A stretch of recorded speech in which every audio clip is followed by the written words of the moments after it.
Welcome to Let Me Fix This. Enjoy the video. You start by making sure the app is current and allowed to access what it needs. Outdated builds hide newer features. Open Messenger, tap your profile, and verify secret conversations is enabled. Once done, check app permissions in system settings. Storage and notifications let you detect alerts and attachments.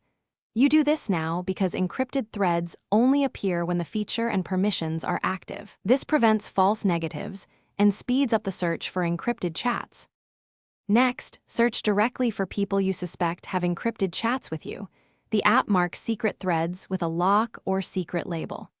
If nothing shows, open the Chats list menu and apply a filter for secret conversations to reveal hidden threads.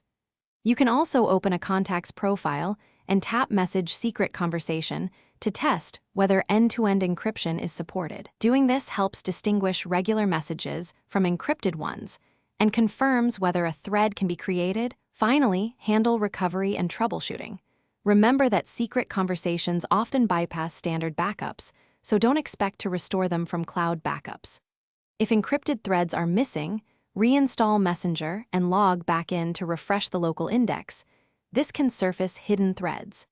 If problems persist, verify device key synchronization with the other person and ask them to initiate or confirm a secret conversation. One key tip: if you still cannot find a thread, contact the other user before taking. Thanks for watching. If you found this helpful, don't forget to like and subscribe.